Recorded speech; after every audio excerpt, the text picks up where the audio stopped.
2 hours west of Johannesburg, just outside the town of Rustenburg in the Northwest Province, lies the Royal Bafokeng Stadium in a village called Bafokeng. This is one of the 2010 Soccer World Cup stadiums. It is the only one outside of a major South African city and the only one that is owned by a rural African community. How, you ask, did this stadium get to be here?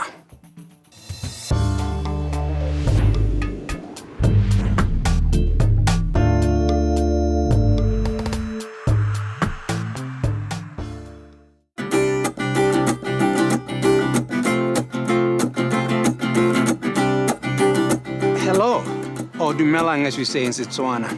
My name is Enkie Pitsoe, and I'm a member of the Royal Bafokeng Nation. I'm going to take you on a journey through our kingdom.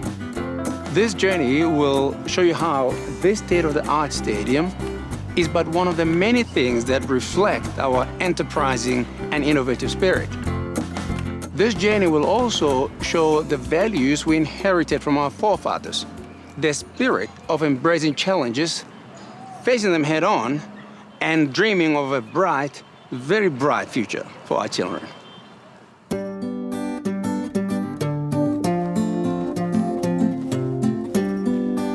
I remember as a child coming up to our kraal just behind where we're standing, open up the gate and let the cattle come out and herd them out onto the grazelands. There's 2 rivers over here that we had to go through to get onto the grazeland. And that is how a lot of my life as a young man was lived. Traditionally, the Bafokeng, like most Africans, were farmers who planted crops and herded cattle. Despite this area still being mostly rural today, you will see hardly any cattle in the Royal Bafokeng community. We have largely lost our agricultural way of life.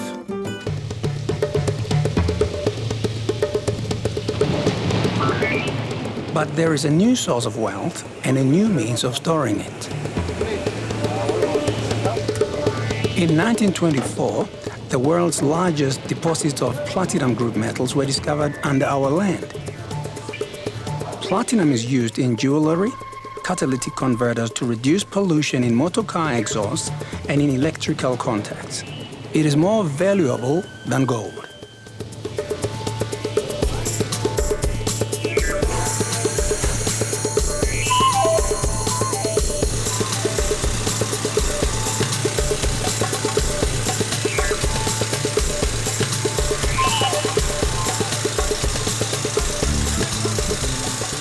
We're now deep in the bowels of the earth, about 1 kilometer below the surface. This is where the bulk of the platinum group metals that form the basis of the wealth of the Bafokeng is extracted. And these men here are busy creating the wealth that will bankroll the schools, clinics, social systems of the Royal Bafokeng Nation.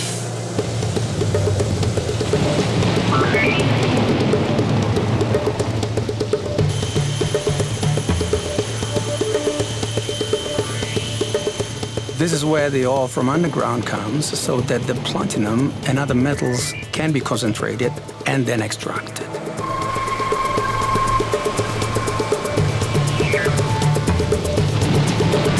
The Bafokeng have entered into agreements with various mining companies to give them a share of the wealth generated here.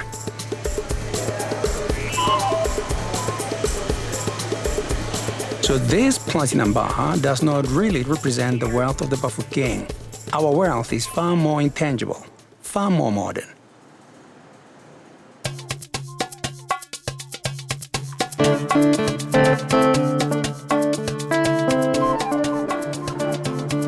Whereas our wealth was once in cattle, it now lies in shares, invested in different entities and managed by the Royal Bafokeng Holdings, a company set up to drive the investments by the Royal Bafokeng Nation. YRBH. Setlamo se tlhamilwe ka maitlhomo a go tlhokomela dipeeletso tsa Bafokeng.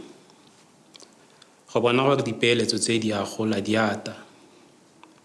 Di tsenya letseno le le bonalang. The amount of money that is being invested in sports, and I know this is a very passionate thing to you. I do sometimes have to pinch myself and say, well, how could that be? How could a small community in a place that nobody has ever heard of host both the World Cup and the most celebrated football team in the world?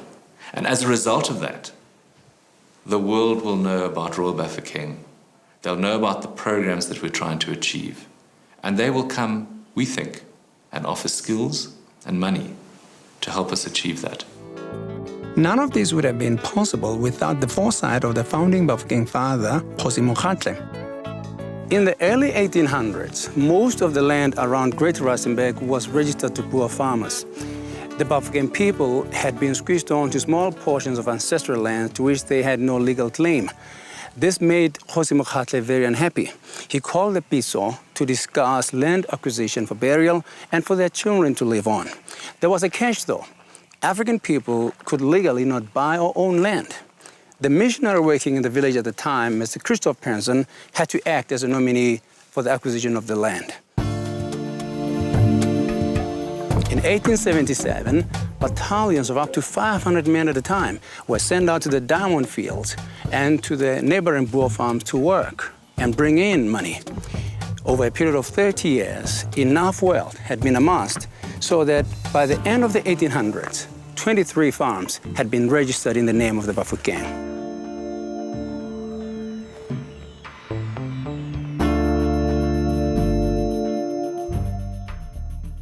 Kgosi Mokgatle is widely acknowledged as the architect of the Bafokeng's present-day success. His foresight in purchasing the land owned by the Bafokeng today and his ability to read and manage relations with those around him set the Bafokeng on a stable path that would stand them in good stead through some troubled times in the 20th century. Kgosi after Kgosi guided the Bafokeng through the next 50 years, ensuring Bafokeng rights to the land and also to the mineral wealth under it. Fortunately, visionary leadership has extended right down to the present, where Kgosi Leruo now heads the Bafokeng. He's driving an ambitious developmental mission, Vision 2020, which seeks to diversify the economy, steer away from dependence on platinum, and to embark on a new phase of development.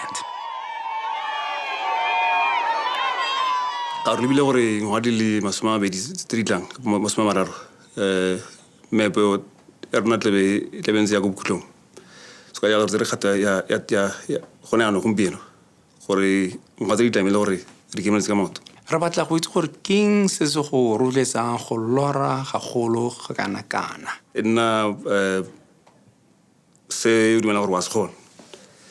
Le ka metlha gore bana ba rona especially bana ba banyane bana gore ba itse gore le bona ba ka kgona se kgonang mo lefatsheng. We don't want to be remembered as people who were negligent, people who inherited a good fortune. So we must take decisions that will ensure that future generations are able to sustain themselves in a continually complex world. The Bafokeng recognize that money and buildings alone don't define the wealth of who we are. The true value of who we are lies in our people.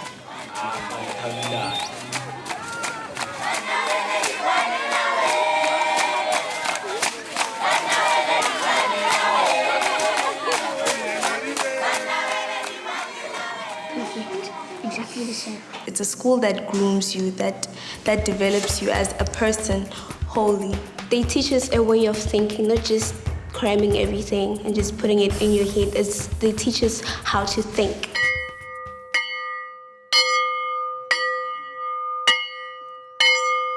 Despite being part of democratic South Africa, the Bafokeng are also governed traditionally, from the Kgosi at the top to the Khosana at clan level, presiding over twice monthly the Kotlas. Mo lokwalong leo ba gaetso go na le bana mo gae ba e leng gore ke ba ithaupi bjaanong ba kopa gore ba ka dirisana le batho ba go fedisa botlokotsebe. Ke chance ya gago gore ga o le go gongwe o se mo Phokeng o kgone go expressa as mo Phokeng o kgona go ithuta gore mo Phokeng go dilo di dirwa yang. So ga o sa attend ha o kgone go itse gore how things are being done here. The Bafokeng have also invested heavily in sport as a developmental tool. This is the Royal Bafokeng Stadium, where 6 matches of the World Cup will be played. Re bone gore tota e bile metshameko e na le seabe se sentsi se re ithutileng ka sona ge sentse re ko bonyaneng gore ne e kopanya yang batho. It's all within the vision where we want to go as a community, as Bafokeng. The Bafokeng vision extends into every area of life that will ensure our well-being way into the future. We have a vision that things can get better. We have a goal to play the Bafokeng Way. And this, you now know, is how this world-class stadium, built by a rural community in South Africa, came to be here.